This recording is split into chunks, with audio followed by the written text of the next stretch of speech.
Sir, കേരളത്തിൽ ദേവസ്വം ബോർഡുകളുണ്ട്.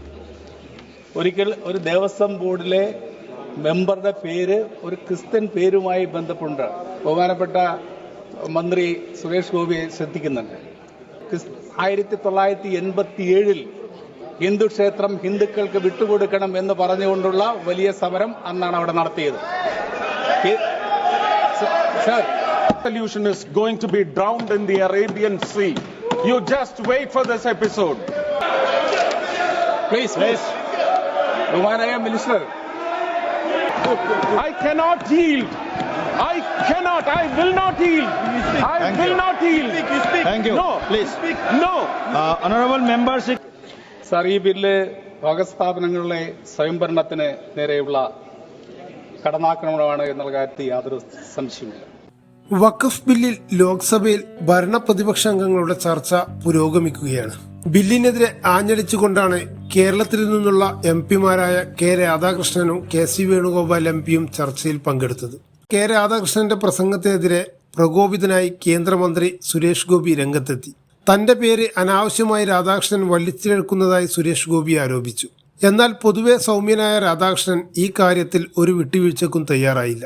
ഇതോടെ വഖഫ് ബില്ലിനെതിരെ കേരള നിയമസഭ പാസാക്കിയ പ്രമേയം നാളെ ബിൽ പാസ്സാകുന്നതോടെ അറബിക്കടലിൽ മുങ്ങുമെന്ന് പറഞ്ഞ സുരേഷ് ഗോപിയുടെ വാദത്തെ പ്രതിപക്ഷം ഒന്നാകെ എഴുന്നേറ്റ് നിന്ന് പരിഹസിച്ച് തുരത്തുന്നതിനും സഭ സാക്ഷിയായി. For allowing me to speak in the Waqf Bill 2025. Sir, I oppose the bill on behalf of Communist Party of India Marxist. Sir, ഈ ബില്ല് ഇന്നിവിടെ അവതരിപ്പിച്ചുകൊണ്ട് ബഹുമാനായ ന്യൂനപക്ഷ വകുപ്പ് മന്ത്രി പറഞ്ഞത് ഈ ബില്ല് കൊണ്ടുവന്നിരിക്കുന്നത് മുസ്ലിം വിഭാഗത്തിലെ പാവപ്പെട്ടവർക്ക് വേണ്ടിയും കുട്ടികൾക്ക് വേണ്ടിയും അതുപോലെ വനിതകൾക്ക് വേണ്ടിയുമാണെന്നാണ്. പാവപ്പെട്ടവർക്കോ കുട്ടികൾക്കോ വനിതകൾക്കോ വേണ്ടിയല്ല ഈ ബില്ല് കൊണ്ടുവന്നതെന്ന് ഈ ബില്ല് കൊണ്ടുവന്ന സർക്കാരിന് തന്നെ നല്ലപോലെ അറിയാം. നമ്മുടെ രാജ്യത്ത് മഹാഭൂരിപക്ഷത്തെയും ബാധിക്കുന്ന വിഷയങ്ങൾ അത് ശരിയായ രീതിയിൽ പരിഹരിക്കുന്നതിന് പകരം തെറ്റായ സമീപനത്തിലൂടെ നമ്മുടെ സമൂഹത്തെ ഭിന്നിപ്പിക്കാൻ വേണ്ടിയുള്ള വലിയ ശ്രമമാണ് ഗവൺമെന്റിന്റെ ഭാഗത്തുനിന്നും ഓരോ ഘട്ടത്തിലും ഉണ്ടായിക്കൊണ്ടിരിക്കുന്നത്. മുസ്ലിം ജനവിഭാഗം നമ്മുടെ രാജ്യത്തിന്റെ ശത്രുക്കളാണ് എന്ന് മഹാഭൂരിപക്ഷം വരുന്ന ജനതയെക്കൊണ്ട് ചിന്തിപ്പിക്കണം. അങ്ങനെ വിഭജനം ഉണ്ടാക്കുക എന്നുള്ള ഒരു തന്ത്രം ഇതിന്റെ പിന്നിൽ ഒളിഞ്ഞിരിക്കുന്നുണ്ട് എന്നുള്ള ഒരു യാഥാർത്ഥ്യമാണ്. ആ യാഥാർത്ഥ്യം പറയാതെ മുസ്ലിം ജനവിഭാഗങ്ങളിലെ പാവപ്പെട്ടവരുടെയും അതുപോലെ കുട്ടികളുടെയും അതുപോലെ സ്ത്രീകളുടെയും സംരക്ഷണത്തിനു വേണ്ടിയാണ് ഈ ബില്ല് കൊണ്ടുവരുന്നു എന്ന് പറയാം.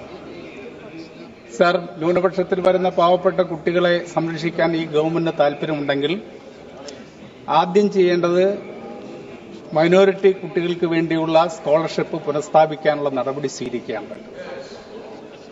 എന്നാൽ ന്യൂനപക്ഷ കുട്ടികൾക്കുള്ള സ്കോളർഷിപ്പ് അത് ഓരോ വർഷവും കുറച്ചുകൊണ്ടിരിക്കുന്നു എന്നുള്ള യാഥാർത്ഥ്യം നമ്മൾ കാണാതെ പോകരുത്. അപ്പോൾ ലക്ഷ്യം കുട്ടികളുടെ വളർച്ചയോ പുരോഗതിയല്ല, മറിച്ച് അവരുടെ തകർച്ച തന്നെയാണ്. അപ്പം അതുകൊണ്ട് തന്നെയാണ് ഈ ബില്ലിനെ പ്രധാനമായിട്ടും communist party of India Marxist എതിർക്കാൻ കാരണം. സാർ, ഈ ബില്ല് ഭരണസ്ഥാപനങ്ങളിലെ സ്വയംഭരണത്തിന് നേരെയുള്ള കടന്നാക്രമണമാണ് എന്നുള്ള കാര്യത്തിൽ യാതൊരു സംശയമില്ല. ഇവിടെ നേരത്തെ ഒട്ടേറെ നേതാക്കൾ ചൂണ്ടിക്കാണിച്ച കാര്യങ്ങളാണ്. ഇത് നമ്മുടെ ഭരണഘടനയുടെ ലംഘനമാണ്. ഭരണഘടന ഉറപ്പു നൽകുന്ന മൌലിക അവകാശങ്ങൾ നേരിട്ടുള്ള ലംഘനമാണ്. വഖഫ് സ്വത്തുക്കളുടെ നിയന്ത്രണം കേന്ദ്രീകരിക്കാനും മുസ്ലിം സമൂഹത്തിന്റെ അവകാശങ്ങളെ ദുർബലപ്പെടുത്താനും മതപരമായ കാര്യങ്ങളിൽ സർക്കാർ അതിക്രമിച്ച് കിടക്കുന്നതിന്റെ അപകടകരമായ കീഴ്വഴക്കം സൃഷ്ടിക്കാനും ഈ ബിൽ ഉദ്ദേശിക്കുന്നു. സർ, എല്ലാ മതവിഭാഗങ്ങൾക്കും സ്വന്തം കാര്യങ്ങൾ കൈകാര്യം ചെയ്യാനുള്ള അവകാശം ഉറപ്പു നൽകുന്ന ഭരണഘടനയുടെ ആർട്ടിക്കിൾ 26 ഇവിടെ അത് ലംഘിക്കപ്പെടുകയാണ്. സർ, മുസ്ലിം സമൂഹത്തിന് അവരുടെ മതപരമായിട്ടുള്ള കാര്യങ്ങൾ നിർവഹിക്കുന്നതിനുള്ള അവകാശമുണ്ടാകണം. അത് നിഷേധിക്കുന്ന സമീപനം സ്വീകരിക്കാൻ പാടില്ല. എന്തുകൊണ്ടാണ് ഈ സമീപനം സ്വീകരിക്കുന്നതെന്ന് നാം പരിശോധിക്കേണ്ടതാണ്. വഖഫ് ബോർഡുകളിലെ അമുസ്ലിമുകളെ ഉൾപ്പെടുത്തുന്നത് മുസ്ലിം സമൂഹത്തിന്റെ മതപരമായ സ്വയംഭരണത്തിലുള്ള നേരിട്ടുള്ള കടന്നാക്രമണമാണ്. ഇത് മറ്റ് സമൂഹത്തോട് അല്ലെങ്കിൽ മറ്റ് മതങ്ങളോട് ഈ സമീപനം സ്വീകരിക്കാൻ തയ്യാറാകും. Sir, I just start. Please give me. Sir, ഞാനൊരു ഒറ്റ കാര്യം സൂചിപ്പിക്കുകയാണ്. സർ, കേരളത്തിൽ ദേവസ്വം ബോർഡുകളുണ്ട്. ഒരിക്കൽ ഒരു ദേവസ്വം ബോർഡിലെ മെമ്പറുടെ പേര് ഒരു ക്രിസ്ത്യൻ പേരുമായി ബന്ധപ്പെട്ട് ബഹുമാനപ്പെട്ട മന്ത്രി സുരേഷ് ഗോപിയെ ശ്രദ്ധിക്കുന്നുണ്ട്. ഒരു ക്രിസ്ത്യൻ പേര് വന്നതിന്റെ പേരിലാണ് അത് ക്രിസ്ത്യാനിയാണ് എന്ന് തെറ്റിദ്ധരിച്ചുകൊണ്ട് വലിയ കലാപം നമ്മുടെ കേരളത്തിലുണ്ടായി. അതായത് ഹിന്ദു ദേവസ്വം ബോർഡിലേക്ക് 1987 ഹിന്ദു ക്ഷേത്രം ഹിന്ദുക്കൾക്ക് വിട്ടുകൊടുക്കണം എന്ന് പറഞ്ഞുകൊണ്ടുള്ള വലിയ സമരം അന്നാണ് അവിടെ നടത്തിയത്.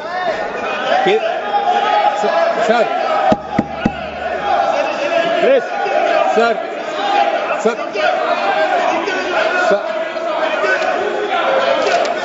പ്ലീസ് ബഹുമാനായ മിനിസ്റ്റർ. അറിയാം. Sir, please conclude. Let me complete.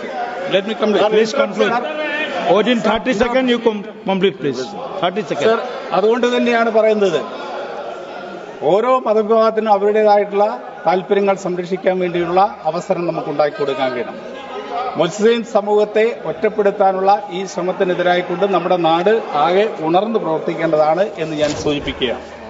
Sir, ഇവിടെ ഒരു കാര്യം മാത്രമാണ് എനിക്ക് സൂചിപ്പിക്കാനുള്ളത്. അതായത് ഈ ബില്ലിനെ അനുകൂലിക്കുന്നവർ ശ്രദ്ധിക്കേണ്ട ഒറ്റ കാര്യം. സാർ, നമുക്കറിയാം ഹിറ്റ്ലർ ജർമ്മനിയെ എങ്ങനെയാണ് ഫാസിസത്തിലേക്ക് കൊണ്ടുപോയത്. അന്ന് ആ ഹിറ്റ്ലറുടെ ഫാസിസത്തെ സപ്പോർട്ട് ചെയ്തിരുന്ന ഒരു കവി മാർട്ടിൻ ലിയോൺ മുള്ളർ എന്ന് പറയുന്ന ആ കവി പിന്നീട് പറയുകയുണ്ടായി. എന്താണ് പറഞ്ഞത്? അദ്ദേഹത്തിന് വിലാപകാവ്യമാണ്. അദ്ദേഹം പറഞ്ഞു, അവർ ആദ്യം വന്നത് കമ്മ്യൂണിസ്റ്റുകാരെ തെരഞ്ഞാണ്. അപ്പോൾ കമ്മ്യൂണിസ്റ്റുകാരെ തെരഞ്ഞു വന്നു കഴിഞ്ഞ സമയത്ത് ഞാൻ അതിനെ എതിർത്തില്ല, കാരണം ഞാനൊരു കമ്മ്യൂണിസ്റ്റ് അല്ല. രണ്ടാമത് അവർ വന്നത് സോഷ്യലിസ്റ്റുകളെ അന്വേഷിച്ചാണ്. സോഷ്യലിസ്റ്റുകളെ അന്വേഷിച്ചാണ് വന്നത്. അപ്പോഴും ഞാൻ പ്രതികരിച്ചില്ല, കാരണം ഞാനൊരു സോഷ്യലിസ്റ്റ് അല്ലായിരുന്നു. പിന്നീട് അവർ വന്നത് ട്രേഡ് യൂണിയൻ നേതാക്കളെ അന്വേഷിച്ചാണ് വന്നത്. അപ്പോഴും ഞാൻ പ്രതികരിച്ചില്ല, കാരണം ഞാനൊരു ട്രേഡ് യൂണിയനിസ്റ്റ് അല്ല. പിന്നീട് അവർ അന്വേഷിച്ച് വന്നത് ജൂതന്മാരെ അന്വേഷിച്ചാണ്. അപ്പോഴും ഞാൻ പ്രതികരിച്ചില്ല, കാരണം ഞാനൊരു ജൂതനായിരുന്നില്ല. എന്നാൽ അവസാനം അവർ വന്നത് എൻ്റെ അടുത്തേക്കാണ്, എന്നെ അന്വേഷിച്ചാണ് വന്നത്. അപ്പോഴേക്കും എനിക്ക് വേണ്ടി പറയാൻ ആരുമുണ്ടായിരുന്നില്ല എന്ന് അദ്ദേഹം പറയുകയുണ്ടായി. അതുപോലെ തന്നെയാണ് ഈ ബില്ല് അനുകൂലിക്കുന്നവർക്ക് ഭാവിയില്ലാത്ത അവസ്ഥ ഉണ്ടാകാതിരിക്കാൻ മുൻകരുതലെടുക്കാൻ കഴിയണം എന്ന്.